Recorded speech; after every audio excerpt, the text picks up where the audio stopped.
सावन मास में क्या करें क्या ना करें, इस सवाल का जवाब हर कोई जानना चाहता है।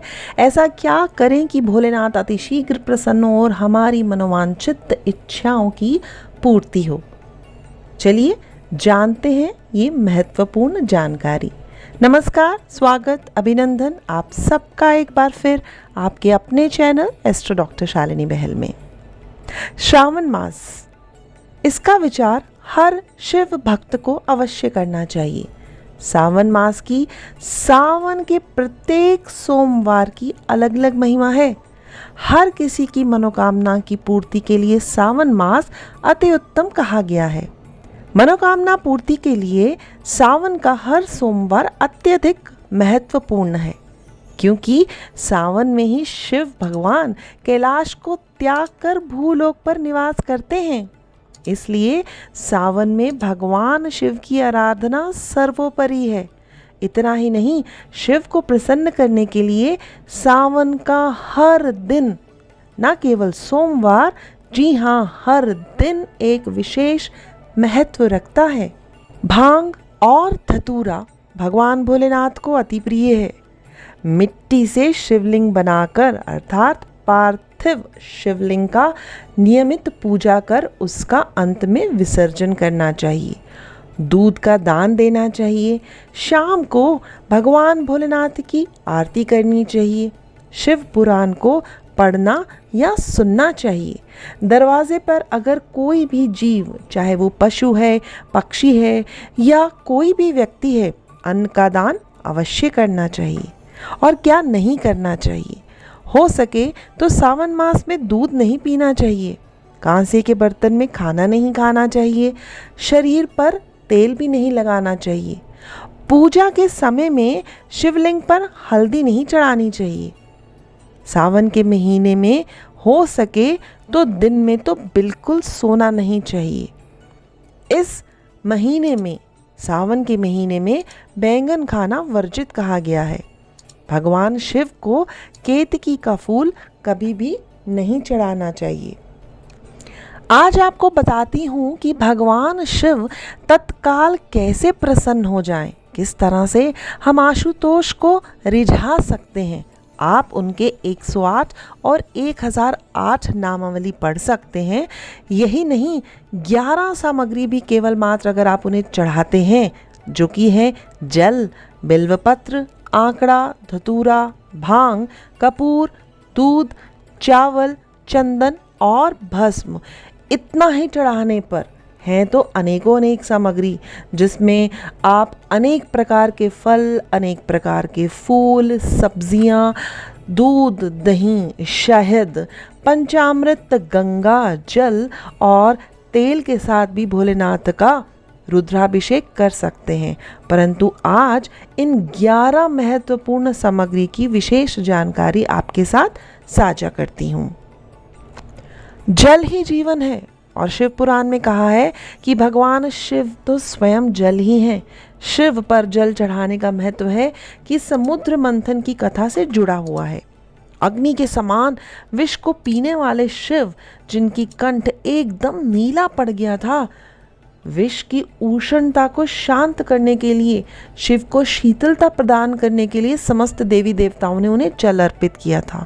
जो सावन के माह में जलाभिषेक करते हैं, भगवान उनके जो क्रोध एवं अहंकार रूपी दुश्मन हैं, उनको दूर करके उनको मनोवांछित फल प्रदान करते हैं।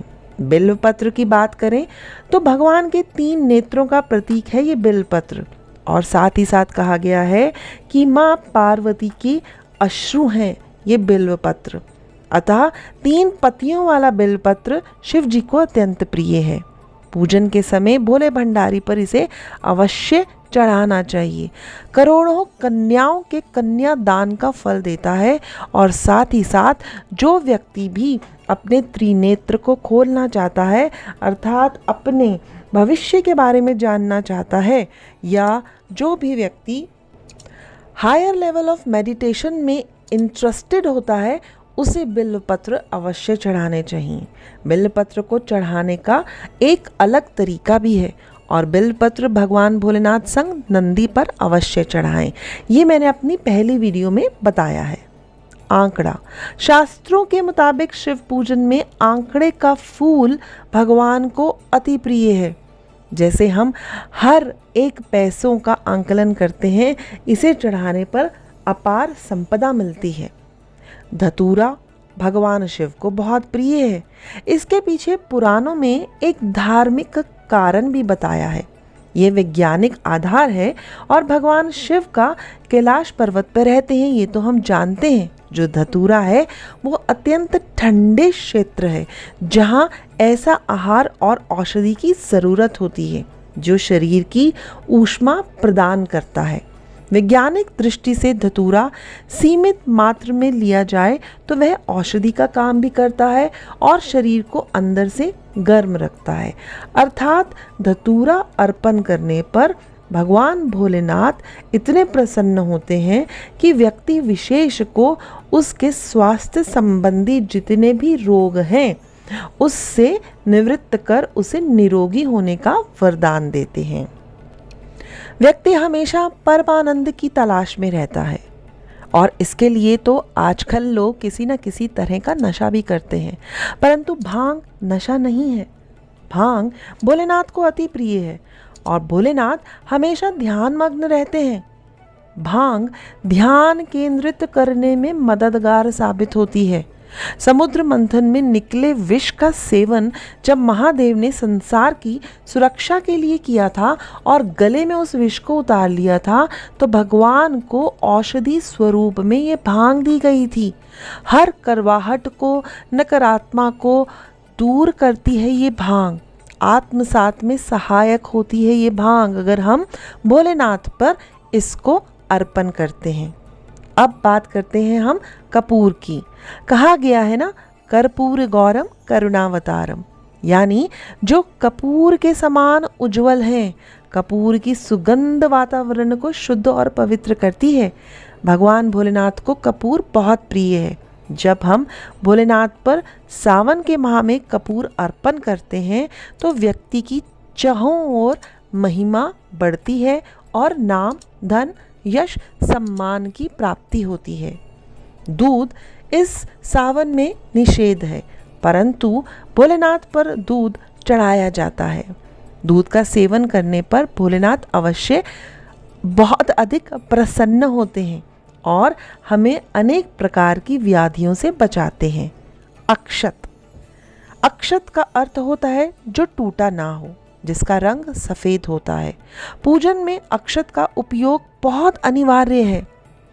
किसी भी पूजा के समय गुलाल, हल्दी, अबीर और कुमकुम भी हम अर्पित कर सकते हैं, परंतु अक्षत का संबंध लक्ष्मी से है। जो भी लक्ष्मी को अपने घर में लाना चाहते हैं और चाहते हैं कि कभी भी लक्ष्मी उनके घर से ना जाए, उन्हें चावल अवश्य अर्पित करने चाहिए। चंदन जो शीतलता देता है। भगवान शिव मस्तक पर चंदन का त्रिपुंड लगाते हैं। चंदन का प्रयोग अक्सर हवन में भी किया जाता है और चारों ओर ये खुशबू का वातावरण फैलाता है। सब दिशाएं खिल उठती हैं। यह शिव जी को चंदन जब चढ़ाया जाता है तो भी व्यक्ति का मान सम्मान बढ़ता है, साथ साथ राहु जनित पीड़ा का भी नाश होता है। भस्म में अपने अंदर बहुत अधिक पवित्रता को छिपा के रखा है। कहते हैं कि शरीर पर भस्म लगाकर भोलेनाथ खुद को मृत आत्माओं से जोड़ते हैं। उनके अनुसार मरने के बाद मृत व्यक्ति को जलाने के पश्चात बची हुई राख में उनके जीवन का कोई कण शेष नहीं रह जाता। ना उसे दुख, ना सुख, ना बुराई, ना अच्छाई, कुछ भी नहीं बचती। राख इतनी पवित्र होती है और अनेक गुण अपने अंदर समेटे होती है। इसकी भी एक अलग कथा है, परंतु भस्म अर्पित करना, जो भस्मा आरती हम भोलेनाथ की देखते हैं महाकालेश्वर मंदिर में, तो कहते हैं कि भस्म अर्पित करने से भोलेनाथ अनेक जन्मों के पापों को भस्म कर देते हैं। अब बात करते हैं रुद्राक्ष की। रुद्राक्ष स्वयं भोलेनाथ के अश्रु हैं। एक समय भगवान शिव जी ने 1000 वर्ष तक समाधि लगाई और समाधि पूर्ण होने पर जब उनका बाहरी जगत में आना हुआ, तब जगत के कल्याण की कामना के लिए महादेव ने अपनी आंखें बंद कर लीं। तभी उनके नेत्र से वो जल की बूंद पृथ्वी पर गिरी। अर्थात भगवान भोलेनाथ के ऊपर रुद्राक्ष चढ़ाने पर भी भगवान हम सभी को मनोवांछित इच्छा स्वरूप फल प्रदान करते हैं और साथ ही साथ उसके बाद मोक्ष की प्राप्ति का भी वरदान देते हैं। कौन सा रुद्राक्ष चढ़ाना चाहिए ये आप किसी एक अच्छे ज्योतिषाचार्य से पूछ सकते हैं। आशा है आपको आज बहुत ही अच्छी जानकारी मिली होगी, जिससे आप पूर्ण रूपेण करके मनोवांछित इच्छाओं की पूर्ति करें और सावन मास का पूर्ण रूपेण सदुपयोग करें। भगवान भोलेनाथ संग माँ पार्वती हम सबका कल्याण करें। इसे सुनने के लिए तहे दिल से धन्यवाद, प्रणाम।